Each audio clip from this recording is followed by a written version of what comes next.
Bed ಮೇಲೇನೆ ಖಲಾಸ್ ಆಗಿ ಹೋದ್ರೆ ಈ ಉಗ್ರಗಾಮಿ ಸಂಘಟನೆಗಳಿಗೆ ಅದರಲ್ಲೂ ಬಹಳ ಪ್ರಮುಖವಾಗಿ LET ಲಷ್ಕರ್ ಎ ತೈಬಾ ಈ ಸಂಘಟನೆಗೆ ಆಗುವ ನಷ್ಟ ಏನು ಅದನ್ನ ಕ್ವಿಕ್ ಆಗಿ ಗಮನಿಸ್ತಾ ಹೋಗೋಣ.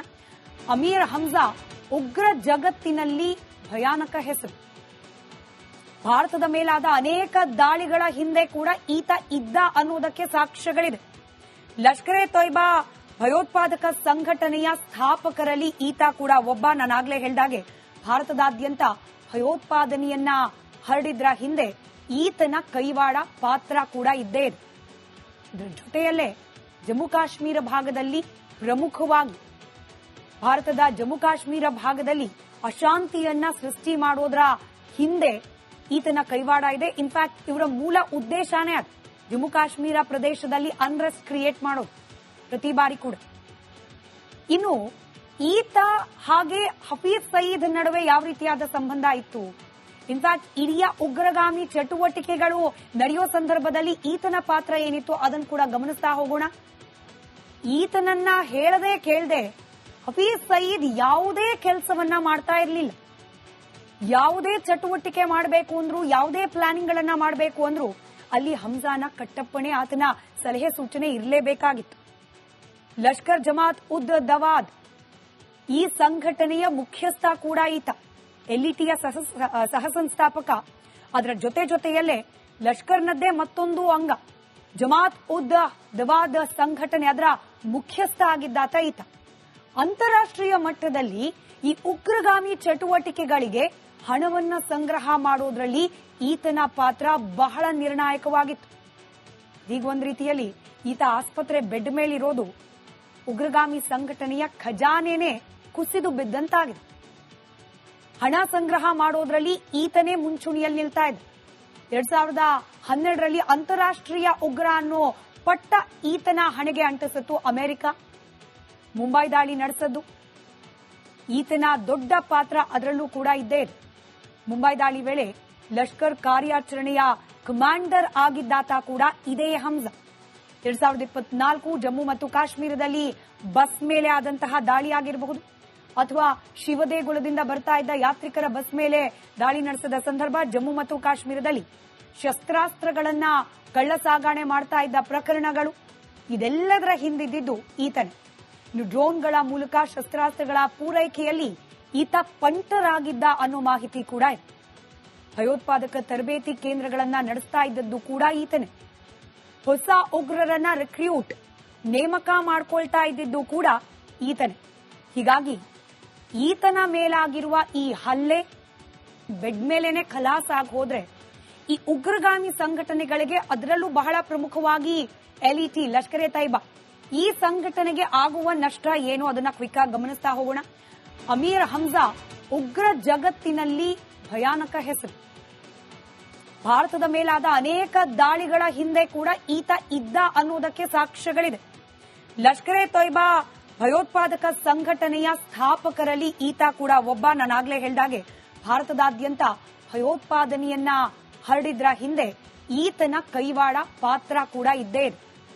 ಇದರ ಜೊತೆಯಲ್ಲೇ ಜಮ್ಮು ಕಾಶ್ಮೀರ ಭಾಗದಲ್ಲಿ ಪ್ರಮುಖವಾಗಿ ಭಾರತದ ಜಮ್ಮು ಕಾಶ್ಮೀರ ಭಾಗದಲ್ಲಿ ಅಶಾಂತಿಯನ್ನ ಸೃಷ್ಟಿ ಮಾಡೋದ್ರ ಹಿಂದೆ ಈತನ ಕೈವಾಡ ಇದೆ. ಇನ್ಫ್ಯಾಕ್ಟ್ ಇವರ ಮೂಲ ಉದ್ದೇಶನೇ ಅದು ಜಮ್ಮು ಕಾಶ್ಮೀರ ಪ್ರದೇಶದಲ್ಲಿ ಅನ್ರೆಸ್ಟ್ ಕ್ರಿಯೇಟ್ ಮಾಡೋದು ಪ್ರತಿ ಬಾರಿ ಕೂಡ. ಇನ್ನು ಈತ ಹಾಗೆ ಹಫೀಜ್ ಸಯೀದ್ ನಡುವೆ ಯಾವ ರೀತಿಯಾದ ಸಂಬಂಧ ಇತ್ತು, ಇನ್ಫ್ಯಾಕ್ಟ್ ಇಡೀ ಉಗ್ರಗಾಮಿ ಚಟುವಟಿಕೆಗಳು ನಡೆಯೋ ಸಂದರ್ಭದಲ್ಲಿ ಈತನ ಪಾತ್ರ ಏನಿತ್ತು ಅದನ್ನು ಕೂಡ ಗಮನಿಸ್ತಾ ಹೋಗೋಣ. ಈತನನ್ನ ಹೇಳದೆ ಕೇಳದೆ ಹಫೀಜ್ ಸಯೀದ್ ಯಾವುದೇ ಕೆಲಸವನ್ನ ಮಾಡ್ತಾ ಇರಲಿಲ್ಲ.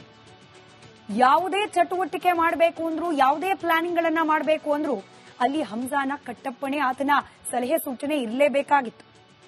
ಲಷ್ಕರ್ ಜಮಾತ್ ಉದ್ ದವಾದ್ ಈ ಸಂಘಟನೆಯ ಮುಖ್ಯಸ್ಥ ಕೂಡ ಈತ, LETಯ ಸಹ ಸಂಸ್ಥಾಪಕ. ಅದರ ಜೊತೆಯಲ್ಲೇ ಲಷ್ಕರ್ನದ್ದೇ ಮತ್ತೊಂದು ಅಂಗ ಜಮಾತ್ ಉದ್ ದವಾದ್ ಸಂಘಟನೆ, ಅದರ ಮುಖ್ಯಸ್ಥ ಆಗಿದ್ದಾತ ಈತ. ಅಂತಾರಾಷ್ಟ್ರೀಯ ಮಟ್ಟದಲ್ಲಿ ಈ ಉಗ್ರಗಾಮಿ ಚಟುವಟಿಕೆಗಳಿಗೆ ಹಣವನ್ನ ಸಂಗ್ರಹ ಮಾಡೋದ್ರಲ್ಲಿ ಈತನ ಪಾತ್ರ ಬಹಳ ನಿರ್ಣಾಯಕವಾಗಿತ್ತು. ಈಗ ಒಂದ್ ರೀತಿಯಲ್ಲಿ ಈತ ಆಸ್ಪತ್ರೆ ಬೆಡ್ ಮೇಲಿರೋದು ಉಗ್ರಗಾಮಿ ಸಂಘಟನೆಯ ಖಜಾನೆನೇ ಕುಸಿದು ಬಿದ್ದಂತಾಗಿದೆ. ಹಣ ಸಂಗ್ರಹ ಮಾಡೋದ್ರಲ್ಲಿ ಈತನೇ ಮುಂಚೂಣಿಯಲ್ಲಿ ನಿಲ್ತಾ ಇದ್ದ. 2012ರಲ್ಲಿ ಅಂತಾರಾಷ್ಟ್ರೀಯ ಉಗ್ರ ಅನ್ನೋ ಪಟ್ಟ ಈತನ ಹಣೆಗೆ ಅಂಟಿಸಿತ್ತು ಅಮೆರಿಕ. ಮುಂಬೈ ದಾಳಿ ನಡೆಸದ್ದು ಈತನ ದೊಡ್ಡ ಪಾತ್ರ ಅದರಲ್ಲೂ ಕೂಡ ಇದ್ದೇ ಇದೆ. ಮುಂಬೈ ದಾಳಿ ವೇಳೆ ಲಷ್ಕರ್ ಕಾರ್ಯಾಚರಣೆಯ ಕಮಾಂಡರ್ ಆಗಿದ್ದಾತ ಕೂಡ ಇದೇ ಹಮ್ಜಾ. 2024 ಜಮ್ಮು ಮತ್ತು ಕಾಶ್ಮೀರದಲ್ಲಿ ಬಸ್ ಮೇಲೆ ಆದಂತಹ ದಾಳಿಯಾಗಿರಬಹುದು, ಅಥವಾ ಶಿವದೇಗುಲದಿಂದ ಬರ್ತಾ ಇದ್ದ ಯಾತ್ರಿಕರ ಬಸ್ ಮೇಲೆ ದಾಳಿ ನಡೆಸಿದ ಸಂದರ್ಭ ಜಮ್ಮು ಮತ್ತು ಕಾಶ್ಮೀರದಲ್ಲಿ ಶಸ್ತ್ರಾಸ್ತ್ರಗಳನ್ನ ಕಳ್ಳ ಸಾಗಣೆ ಮಾಡ್ತಾ ಇದ್ದ ಪ್ರಕರಣಗಳು, ಇದೆಲ್ಲದರ ಹಿಂದಿದ್ದು ಈತನೇ. ಡ್ರೋನ್ಗಳ ಮೂಲಕ ಶಸ್ತ್ರಾಸ್ತ್ರಗಳ ಪೂರೈಕೆಯಲ್ಲಿ ಈತ ಪಂಟರಾಗಿದ್ದ ಅನ್ನೋ ಮಾಹಿತಿ ಕೂಡ ಇದೆ. ಭಯೋತ್ಪಾದಕ ತರಬೇತಿ ಕೇಂದ್ರಗಳನ್ನ ನಡೆಸ್ತಾ ಇದ್ದದ್ದು ಕೂಡ ಈತನೇ. ಹೊಸ ಉಗ್ರರನ್ನ ರಿಕ್ರೂಟ್ ನೇಮಕ ಮಾಡ್ಕೊಳ್ತಾ ಇದ್ದಿದ್ದು ಕೂಡ ಈತನೇ. ಹೀಗಾಗಿ ಈತನ ಮೇಲಾಗಿರುವ ಈ ಹಲ್ಲೆ ಬೆಡ್ ಮೇಲೇನೆ ಖಲಾಸ್ ಆಗಿ ಹೋದ್ರೆ ಈ ಉಗ್ರಗಾಮಿ ಸಂಘಟನೆಗಳಿಗೆ, ಅದರಲ್ಲೂ ಬಹಳ ಪ್ರಮುಖವಾಗಿ LET ಲಷ್ಕರ್ ಎ ತೈಬಾ, ಈ ಸಂಘಟನೆಗೆ ಆಗುವ ನಷ್ಟ ಏನು ಅದನ್ನ ಕ್ವಿಕ್ ಆಗಿ ಗಮನಿಸ್ತಾ ಹೋಗೋಣ. ಅಮೀರ್ ಹಮ್ಜಾ ಉಗ್ರ ಜಗತ್ತಿನಲ್ಲಿ ಭಯಾನಕ ಹೆಸರು. ಭಾರತದ ಮೇಲಾದ ಅನೇಕ ದಾಳಿಗಳ ಹಿಂದೆ ಕೂಡ ಈತ ಇದ್ದ ಅನ್ನೋದಕ್ಕೆ ಸಾಕ್ಷ್ಯಗಳಿದೆ. ಲಷ್ಕರ್ ಎ ತೈಬಾ ಭಯೋತ್ಪಾದಕ ಸಂಘಟನೆಯ ಸ್ಥಾಪಕರಲ್ಲಿ ಈತ ಕೂಡ ಒಬ್ಬ. ನಾನಾಗ್ಲೇ ಹೇಳಿದಾಗೆ ಭಾರತದಾದ್ಯಂತ ಭಯೋತ್ಪಾದನೆಯನ್ನ ಹರಡಿದ್ರ ಹಿಂದೆ ಈತನ ಕೈವಾಡ ಪಾತ್ರ ಕೂಡ ಇದ್ದೇ ಇದೆ. ಇದರ ಜೊತೆಯಲ್ಲೇ ಜಮ್ಮು ಕಾಶ್ಮೀರ ಭಾಗದಲ್ಲಿ, ಪ್ರಮುಖವಾಗಿ ಭಾರತದ ಜಮ್ಮು ಕಾಶ್ಮೀರ ಭಾಗದಲ್ಲಿ ಅಶಾಂತಿಯನ್ನ ಸೃಷ್ಟಿ ಮಾಡೋದ್ರ ಹಿಂದೆ ಈತನ ಕೈವಾಡ ಇದೆ. ಇನ್ಫ್ಯಾಕ್ಟ್ ಇವರ ಮೂಲ ಉದ್ದೇಶನೇ ಅದು, ಜಮ್ಮು ಕಾಶ್ಮೀರ ಪ್ರದೇಶದಲ್ಲಿ ಅನ್ರೆಸ್ಟ್ ಕ್ರಿಯೇಟ್ ಮಾಡೋದು ಪ್ರತಿ ಬಾರಿ ಕೂಡ. ಇನ್ನು ಈತ ಹಾಗೆ ಹಫೀಜ್ ಸಯೀದ್ ನಡುವೆ ಯಾವ ರೀತಿಯಾದ ಸಂಬಂಧ ಇತ್ತು, ಇನ್ಫ್ಯಾಕ್ಟ್ ಇಡೀ ಉಗ್ರಗಾಮಿ ಚಟುವಟಿಕೆಗಳು ನಡೆಯೋ ಸಂದರ್ಭದಲ್ಲಿ ಈತನ ಪಾತ್ರ ಏನಿತ್ತು ಅದನ್ನು ಕೂಡ ಗಮನಿಸ್ತಾ ಹೋಗೋಣ. ಈತನನ್ನ ಹೇಳದೆ ಕೇಳದೆ ಹಫೀಜ್ ಸಯೀದ್ ಯಾವುದೇ ಕೆಲಸವನ್ನ ಮಾಡ್ತಾ ಇರಲಿಲ್ಲ. ಯಾವುದೇ ಚಟುವಟಿಕೆ ಮಾಡಬೇಕು ಅಂದ್ರು, ಯಾವುದೇ ಪ್ಲಾನಿಂಗ್ ಗಳನ್ನ ಮಾಡಬೇಕು ಅಂದ್ರು ಅಲ್ಲಿ ಹಮ್ಜಾನ ಕಟ್ಟಪ್ಪಣೆ, ಆತನ ಸಲಹೆ ಸೂಚನೆ ಇರಲೇಬೇಕಾಗಿತ್ತು. ಲಷ್ಕರ್ ಜಮಾತ್ ಉದ್ ದವಾದ್ ಈ ಸಂಘಟನೆಯ ಮುಖ್ಯಸ್ಥ ಕೂಡ ಈತ, LETಯ ಸಹ ಸಂಸ್ಥಾಪಕ. ಅದರ ಜೊತೆಯಲ್ಲೇ ಲಷ್ಕರ್ನದ್ದೇ ಮತ್ತೊಂದು ಅಂಗ ಜಮಾತ್ ಉದ್ ದವಾದ್ ಸಂಘಟನೆ, ಅದರ ಮುಖ್ಯಸ್ಥ ಆಗಿದ್ದಾತ ಈತ. ಅಂತಾರಾಷ್ಟ್ರೀಯ ಮಟ್ಟದಲ್ಲಿ ಈ ಉಗ್ರಗಾಮಿ ಚಟುವಟಿಕೆಗಳಿಗೆ ಹಣವನ್ನ ಸಂಗ್ರಹ ಮಾಡೋದ್ರಲ್ಲಿ ಈತನ ಪಾತ್ರ ಬಹಳ ನಿರ್ಣಾಯಕವಾಗಿತ್ತು. ಈಗ ಒಂದ್ ರೀತಿಯಲ್ಲಿ ಈತ ಆಸ್ಪತ್ರೆ ಬೆಡ್ ಮೇಲಿರೋದು ಉಗ್ರಗಾಮಿ ಸಂಘಟನೆಯ ಖಜಾನೆನೇ ಕುಸಿದು ಬಿದ್ದಂತಾಗಿದೆ. ಹಣ ಸಂಗ್ರಹ ಮಾಡೋದ್ರಲ್ಲಿ ಈತನೇ ಮುಂಚೂಣಿಯಲ್ಲಿ ನಿಲ್ತಾ ಇದ್ದ. 2012ರಲ್ಲಿ ಅಂತಾರಾಷ್ಟ್ರೀಯ ಉಗ್ರ ಅನ್ನೋ ಪಟ್ಟ ಈತನ ಹಣೆಗೆ ಅಂಟಿಸಿತ್ತು ಅಮೆರಿಕ. ಮುಂಬೈ ದಾಳಿ ನಡೆಸದ್ದು ಈತನ ದೊಡ್ಡ ಪಾತ್ರ ಅದರಲ್ಲೂ ಕೂಡ ಇದ್ದೇ ಇದೆ. ಮುಂಬೈ ದಾಳಿ ವೇಳೆ ಲಷ್ಕರ್ ಕಾರ್ಯಾಚರಣೆಯ ಕಮಾಂಡರ್ ಆಗಿದ್ದಾತ ಕೂಡ ಇದೇ ಹಮ್ಜಾ. 2024 ಜಮ್ಮು ಮತ್ತು ಕಾಶ್ಮೀರದಲ್ಲಿ ಬಸ್ ಮೇಲೆ ಆದಂತಹ ದಾಳಿಯಾಗಿರಬಹುದು, ಅಥವಾ ಶಿವದೇಗುಲದಿಂದ ಬರ್ತಾ ಇದ್ದ ಯಾತ್ರಿಕರ ಬಸ್ ಮೇಲೆ ದಾಳಿ ನಡೆಸಿದ ಸಂದರ್ಭ ಜಮ್ಮು ಮತ್ತು ಕಾಶ್ಮೀರದಲ್ಲಿ ಶಸ್ತ್ರಾಸ್ತ್ರಗಳನ್ನ ಕಳ್ಳ ಸಾಗಣೆ ಮಾಡ್ತಾ ಇದ್ದ ಪ್ರಕರಣಗಳು, ಇದೆಲ್ಲದರ ಹಿಂದಿದ್ದು ಈತನೇ. ಡ್ರೋನ್ಗಳ ಮೂಲಕ ಶಸ್ತ್ರಾಸ್ತ್ರಗಳ ಪೂರೈಕೆಯಲ್ಲಿ ಈತ ಪಂಟರಾಗಿದ್ದ ಅನ್ನೋ ಮಾಹಿತಿ ಕೂಡ ಇದೆ.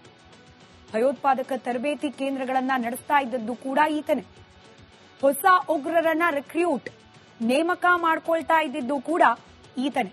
ಹೀಗಾಗಿ ಈತನ ಮೇಲಾಗಿರುವ ಈ ಹಲ್ಲೆ